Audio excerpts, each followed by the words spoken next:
మీ DNA ఒక అరటిపండు డిఎన్ఏతో 60% కలుస్తుందని మీకు తెలుసా? అవును, నేను జోక్ చేయడం లేదు, ఇది నిజం. ఎందుకంటే మనుషులకు అరటిపళ్లకు ఒకే పూర్వీకులు ఉన్నారు. మీరు కాలంలో చాలా చాలా వెనక్కి వెళితే మన మరియు ఒక అరటిపండు యొక్క 100 మిలియన్ల సంవత్సరాల క్రితం ఉన్న ముత్తాతలు ఒకరే. నిజానికి ఇది కేవలం అరటిపండుకు మాత్రమే కాదు, ప్రపంచంలో ఉన్న ప్రతి జంతువుకు మొక్కకు కూడా వర్తిస్తుంది. మనం కాలంలో ఇంకా వెనక్కి అంటే సుమారుగా 3.7 బిలియన్ సంవత్సరాల క్రితంకి వెళితే భూమిపై ఉన్న అన్ని జీవులకు ఒకే ఒక్క ఉమ్మడి పూర్వీకుడు ఉన్నాడని మనకు తెలుస్తుంది. శాస్త్రవేత్తలు దీనికి లూకా అని పేరు పెట్టారు. దీని పూర్తి రూపం లాస్ట్ యూనివర్సల్ కామన్ యాన్సెస్టర్. ఇది ఒక ఏకకణ జీవి. మీరు దీన్ని ఒక సూక్ష్మ జీవి అని పిలవచ్చు. శాస్త్రవేత్తల ప్రకారం దీనికి వేడిగా ఉండే ప్రదేశాల్లో జీవించడం చాలా చాలా ఇష్టం. ఈ రోజు భూమిపై ఉన్న మొక్కలు, జంతువులు, ఫంగస్, శైవలాలు లేదా బ్యాక్టీరియా అయినా సరే మనమందరం ఈ ఒక్క జీవి నుంచి ఉద్భవించాం. అయితే లూకా భూమిపై జీవించిన మొట్టమొదటి జీవి కాదు. దానికంటే ముందు కూడా అనేక జీవులు ఉండొచ్చు. కానీ అవి ఎలా ఉండేవో శాస్త్రవేత్తలకు కూడా తెలియదు. నిజానికి లూకా కూడా ఎలా ఉండేదో ఖచ్చితంగా ఎవరికీ తెలియదు. కానీ లూకా ఒక జీవి అనేది చాలా ముఖ్యమైన విషయం. ఎందుకంటే ఇక్కడే అసలైన ప్రశ్న తలెత్తుతుంది. అసలు ఈ లూకా ఎలా ప్రాణం పోసుకుంది? భూమిపై మొట్టమొదటి జీవికి ప్రాణం ఎలా వచ్చింది? ఏదైనా దైవిక శక్తి ప్రాణం పోసిందా? లేక భూమిపై జీవించడానికి వచ్చిన ఏదైనా ఏలియనా? ఇది జీవం యొక్క పుట్టుకకు సంబంధించిన ప్రశ్న. రాళ్లు, మట్టి, నీరు మరియు కొన్ని రసాయనాలు వంటి నిర్జీవ పదార్థాలు ప్రాణమున్న జీవులుగా ఎలా మారిపోయాయి? ఈ రహస్యాన్ని ఈరోజు మనం లోతుగా అర్థం చేసుకుందాం. చాలా కాలం వరకు శాస్త్రవేత్తలు కూడా ప్రతి జీవిని బ్రతికించేది ఏదో ఒక ప్రత్యేక జీవశక్తి అని నమ్మేవాళ్ళు. కానీ 1780లో ఆంటోనీ లావోయిజర్ అనే ఒక ఫ్రెంచ్ రసాయన శాస్త్రవేత్త చేసిన ఒక ప్రయోగం ఈ ఆలోచనను మార్చేసింది. జీవులకు, నిర్జీవులకు మధ్య బహుశా పెద్ద తేడా ఏం లేదని ఆయన ప్రయోగం నిరూపించడం మొదలుపెట్టింది. ఆయన ఒక గినియా పందిని తీసుకుని దాని శరీర వేడిని కొలిచారు. ఆ జంతువు యొక్క శరీర వేడికి మంచు ఎంత వేగంగా కరుగుతుందో మరియు అది ఎంత కార్బన్ డయాక్సైడ్ను విడుదల చేస్తుందో గమనించారు. ఆ తర్వాత అంతే పరిమాణంలో కార్బన్ డయాక్సైడ్ను విడుదల చేసే ఒక బొగ్గు ముక్కను తీసుకున్నారు. ఆశ్చర్యకరంగా ఆ బొగ్గు ముక్క కూడా గినియా పంది కరిగించినంత స్పీడ్గా మంచును కరిగించింది. దీన్ని చూసి ఆయన ఒక నిర్ధారణకొచ్చారు. స్వాన్సిడమ్ అనే ఒక రసాయన ప్రక్రియ. జీవులు మరియు నిర్జీవులు రెండూ ఒకే రసాయన సూత్రాల మీద పనిచేస్తాయి. కొన్ని సంవత్సరాల తర్వాత 1790లో లూయిగి గల్వానీ అనే ఇటాలియన్ డాక్టర్ చనిపోయిన కప్పతో పనిచేస్తున్నారు. ఆయన కప్ప కాళ్లను ఇత్తడి కొక్కేలకు వేలాడదీశారు. ఆయన చేతిలో ఒక స్టీల్ బ్లేడ్ ఉంది. పొరపాటున ఆ బ్లేడ్ కప్ప కాళ్లకు తగలగానే అవి ఒక్కసారిగా వణికాయి. చనిపోయిన కప్పకాళ్లు అలా వణకడం చూసి తాను జీవశక్తిని కనుగొన్నానని ఆయన భావించారు. దీనికి ఆయన యానిమల్ ఎలక్ట్రిసిటీ అని పేరు పెట్టారు. ప్రతి జీవిలో ఏదో ఒక రకమైన విద్యుత్ ఉంటుంది, దానివల్లనే ఇది జరుగుతుందని ఆయన చెప్పారు. కానీ ఆయన నిర్ధారణను అలెసాండ్రో వోల్టా అనే మరో శాస్త్రవేత్త తప్పుగా నిరూపించారు. ఆ కదలికకు కారణం కప్ప కాళ్లు కాదని, ఆ రెండు వేర్వేరు లోహాలని ఆయన వివరించారు.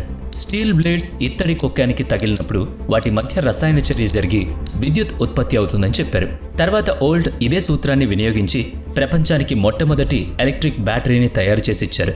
మనం వాడే సెల్స్లో ఉండే వోల్టేజ్ అనే పదం కూడా వోల్ట్ పేరు మీద నుంచే వచ్చింది. అయినప్పటికీ చాలా మంది ప్రజలు జీవుల్లో ఏదో ఒక ప్రత్యేక శక్తి ఉందని నమ్ముతూ ఉంటారు. శాస్త్రవేత్తలు కూడా అలా ఆలోచించడానికి ఒక పెద్ద కారణం ఉంది. జీవుల శరీరంలో కనిపించే కొవ్వులు అంటే ఫ్యాట్స్, ప్రోటీన్లు మరియు చక్కెరలు వంటి రసాయన సమ్మేళనాలు రాళ్లు, మట్టి వంటి ఏ నిర్జీవ వస్తువుల్లోనూ కనిపించేవి కావు. నిజానికి ఇక్కడి నుంచే ఆర్గానిక్ కెమిస్ట్రీ అనే శాఖ పుట్టింది. మీకు స్కూల్లో గుర్తుందా? ఆర్గానిక్ కెమిస్ట్రీ, ఇన్ఆర్గానిక్ కెమిస్ట్రీ అని రెండు రకాలను బోధిస్తారు. ఎందుకంటే జీవుల్లో కనిపించే సమ్మేళనాలనే ఆర్గానిక్ కాంపౌండ్స్ అని, నిర్జీవ వస్తువుల్లో దొరికే వాటిని ఇన్ఆర్గానిక్ కాంపౌండ్స్ అని పిలుస్తారు. ఈ ఆర్గానిక్ సమ్మేళనాలు కేవలం జీవుల శరీరంలోనే తయారవుతున్నందున వాటిని తయారు చేయడానికి ఖచ్చితంగా ఏదో ఒక జీవశక్తి అవసరమని శాస్త్రవేత్తలు బలంగా నమ్ముతారు. ల్యాబ్లో ఆర్గానిక్ కాంపౌండ్స్ను తయారు చేయడం అసాధ్యమని, దానికి జీవశక్తి ఖచ్చితంగా అవసరమని శాస్త్రవేత్తలు నమ్మారు. కానీ ఈ రహస్యానికి ఒక టర్నింగ్ పాయింట్ 1828లో వచ్చింది. ఫ్రెడరికో ఓలర్ అనే ఒక జర్మన్ రసాయన శాస్త్రవేత్త ప్రయోగం చేస్తుండగా అనుకోకుండా ఒక అద్భుతం జరిగింది.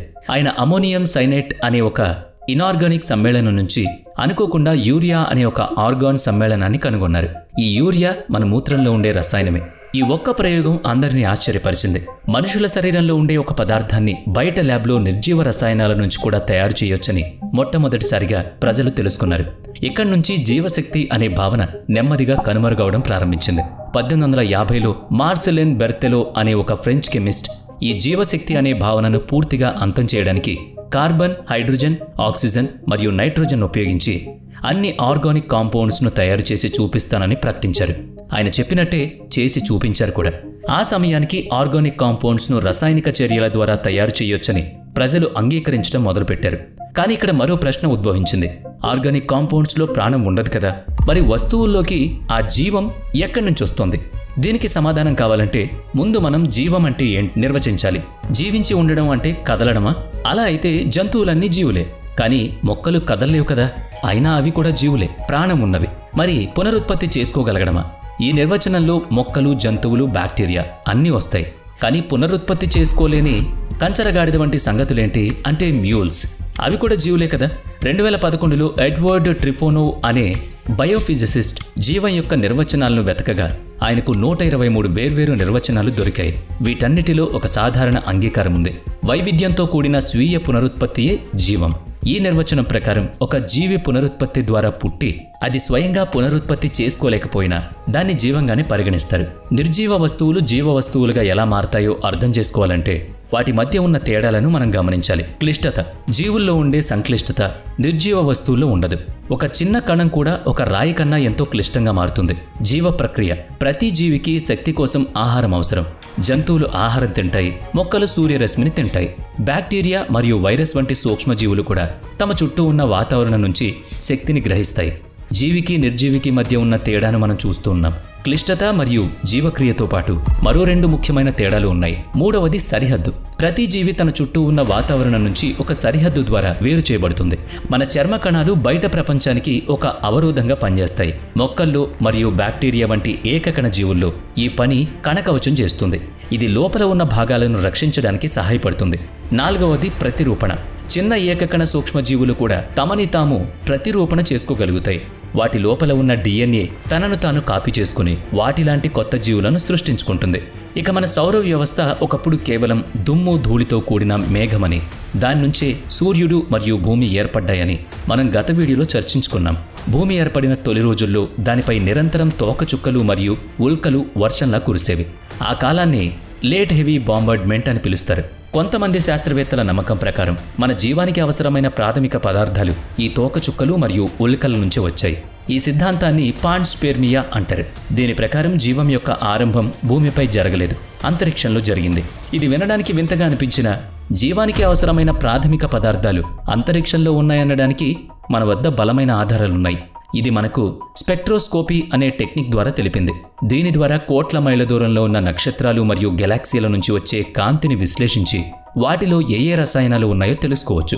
1930లలో శాస్త్రవేత్తలు స్పెక్ట్రోస్కోపీ సహాయంతో మన గెలాక్సీలోని వాయువు మరియు ధూళి మేఘాలను అధ్యయనం చేసినప్పుడు వాటిలో సంక్లిష్టమైన ఆర్గానిక్ అణువులు ఉన్నాయని కనుగొన్నారు. మొదట కార్బన్ మరియు సైనైడ్ వంటి సాధారణ అణువులను కనుగొన్నారు. ఆ తర్వాత రేడియో మరియు ఇన్ఫ్రారెడ్ టెలిస్కోప్లు మరింత అభివృద్ధి చెందాక అమ్మోనియా, నీరు మరియు ఫార్మాల్డిహైడ్ వంటి అణువులు కూడా అంతరిక్షంలో ఉన్నాయని మనం కనుగొన్నాం. 1969లో ఆస్ట్రేలియాలో పడిన మర్చిసన్ ఉల్కను పరిశీలించినప్పుడు శాస్త్రవేత్తలు ఆశ్చర్యపోయారు. దాంట్లో 20 కంటే ఎక్కువ రకాల అమైనో ఆమ్లాలు దొరికాయి. ఆ తర్వాత శాస్త్రవేత్తలు అంతరిక్షంలో యూరియా, గ్లైసిన్ మరియు ఇథనాల్ను కూడా కనుగొన్నారు. అంతరిక్షంలో ఇథనాల్ అంటే ఆల్కహాల్ దొరికినప్పుడు మీడియాలో స్పేస్ వోడ్కా అనే హెడ్లైన్స్ కూడా మనం చూసాం. ఇక రైబోస్ అనే చక్కెర. అంతరిక్షంలోని గ్యాస్ క్లౌడ్స్ గ్లైకోలాల్డియోహైడ్ అనే చక్కెర దొరికింది. ఇది ఇతర కార్బన సమ్మేళనాలతో చర్య జరిపి రైబోస్ను తయారు చేస్తుంది. దీన్ని బట్టి శాస్త్రవేత్త జేమ్స్ లవ్లాక్ విశ్వం ఒక పెద్ద గిడ్డంగి లాంటిది అని చెప్పుకొచ్చారు. సరే, అయితే ఈ పదార్థాలన్నీ భూమికి చేరాయి కదా, మరి అవి కలిసి జీవంగా ఎలా మారతాయి? దీనికి సమాధానంగా ఆదిమ సూప్ పరికల్పన, ప్రిమార్డైల్ సోప్ హైపోథెసిస్. ఈ సిద్ధాంతం ప్రకారం పురాతన భూమిపై ఒక వెచ్చని నీటి కుంటలో ఈ ఆర్గానిక్ అణువులన్నీ కలిసి ఒక చిక్కటి మిశ్రమంగా అంటే ఒక సూప్ లాగా ఉండేవి. ఆ సమయంలో పిడుగుల నుంచి వచ్చే విద్యుత్ లేదా అగ్నిపర్వతాల నుంచి వచ్చే వేడి వంటి శక్తి వనరులు ఈ రసాయన చర్యలకు ఒక కిక్ స్టార్ట్ ఇచ్చి జీవం పుట్టడానికి కారణమయ్యాయి. 1871లో చార్లెస్ డార్విన్ కూడా ఇలాంటి ఆలోచనను ప్రతిపాదించారు. ఒక వెచ్చని చిన్న కుంటలో అమ్మోనియా ఫాస్ఫేట్లు, కాంతి, వేడి మరియు విద్యుత్ కలవడం వల్ల మొదట ప్రోటీన్ ఏర్పడి దాని నుంచి జీవం ఉద్భవించి ఉంటుందని ఆయన అన్నారు. కానీ ఇది నిజంగా సాధ్యమేనా? దీన్ని నిరూపించడానికి ఒక ప్రయోగం కూడా జరిగింది. పురాతన భూమిపై ఉన్న ఒక వెచ్చని నీటి కుంటలో సరైన రసాయనాలు మరియు శక్తి కలవడం వల్ల జీవం పుట్టి ఉండొచ్చని డార్విన్ ఊహించారు. కానీ ఈ ఊహను ప్రయోగపూర్వకంగా నిరూపించగలమా? దీనికి సమాధానం 1553లో దొరికింది. స్టాన్లీ మిల్లర్ మరియు హెరాల్డ్ యురే అనే శాస్త్రవేత్తలు ఒక ప్రసిద్ధ ప్రయోగం చేశారు. వాళ్ళు ఒక గాజు కంటైనర్లో అమ్మోనియా, మీథేన్ మరియు నీటి ఆవిరి వంటి వాయువులను నింపారు. ఇది 4 బిలియన్ సంవత్సరాల క్రితం భూమి యొక్క వాతావరణాన్ని పోలుంటుంది. ఆ తర్వాత పిడుగులను అనుసరిస్తూ ఆ కంటైనర్లోకి విద్యుత్ స్పార్క్స్ను ప్రవేశపెట్టారు. కొన్ని వారాల తర్వాత వారు ఒక అద్భుతమైన విషయాన్ని కనుగొన్నారు. ఆ అసాధారణ నిర్జీవ సమ్మేళనాల నుంచి జీవానికి అవసరమైన బిల్డింగ్ బ్లాక్స్ అయిన అమైనో ఆమ్లాలు మరియు ఇతర కార్బన సమ్మేళనాలు ఏర్పడ్డాయి. సరైన ముడి పదార్థాలు మరియు సరైన పరిస్థితులు ఉంటే జీవానికి అవసరమైన ప్రాథమిక పదార్థాలు వాటంతట అవే ఏర్పడతాయని ఈ ప్రయోగం నిరూపించింది. సరే, బిల్డింగ్ బ్లాక్స్ ఏర్పడ్డాయి, కానీ అవి తమని తాము కాపీ చేసుకోవడం ఎలా నేర్చుకున్నాయి? దీనికి జిగటమట్టి ఖనిజ పరికల్పన ఒక సమాధానం ఇస్తుంది. జిగటమట్టి యొక్క ఉపరితలం ఆర్గానిక్ అణువులను ఆకర్షించి వాటిని ఒకచోట చేర్చి వాటి మధ్య చర్యలు వేగంగా జరగడానికి సహాయపడుతుంది. మట్టి ఒక వేదికలా పనిచేసి ఆర్గానిక్ అణువులు ఒకదానితో ఒకటి కలిసి పొడవైన గొలుసులుగా ఏర్పడడానికి సహాయపడుతుంది. ఈ విధంగా ఏర్పడిన ఒక పొడవైన అణువే ఆర్ఎన్ఏ అని నమ్ముతారు. ఆర్ఎన్ఏ ప్రపంచ పరికల్పన. జీవ పరిణామంలో డిఎన్ఏ మరియు ప్రోటీన్ల కన్నా ముందే ఆర్ఎన్ఏ వచ్చింది. ఎందుకంటే ఆర్ఎన్ఏ జన్యు సమాచారాన్ని నిల్వ చేయగలదు మరియు తనను తాను కాపీ చేసుకోగలదు.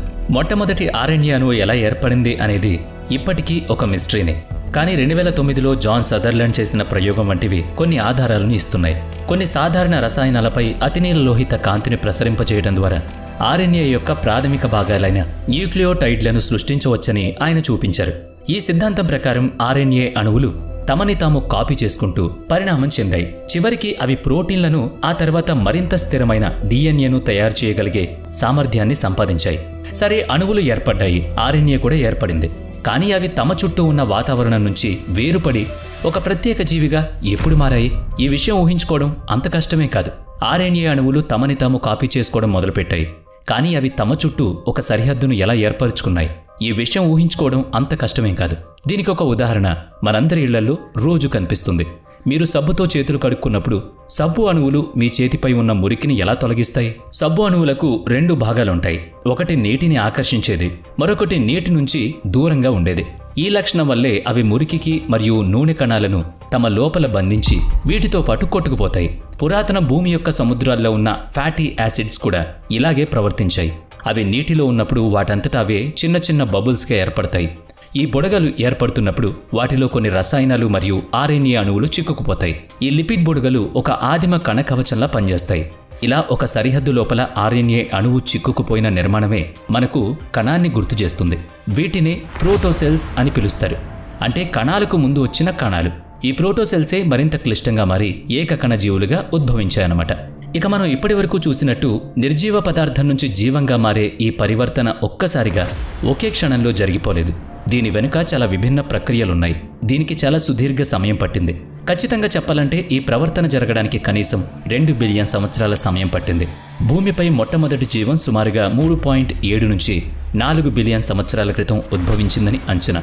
మొట్టమొదటి బహుకణ జీవి కనీసం 1.5 బిలియన్ సంవత్సరాల క్రితం ఉద్భవించిందని అంచనా. ఇంత సుదీర్ఘ కాలం పాటు ఎన్నో ప్రక్రియలు, సరైన ముడి పదార్థాలు మరియు సరైన పరిస్థితులతో కలిసినప్పుడు మాత్రమే ఈ అద్భుతమైన పరివర్తన సాధ్యమైంది. మరి ఈ స్టోరీ మీకెలా అనిపించింది?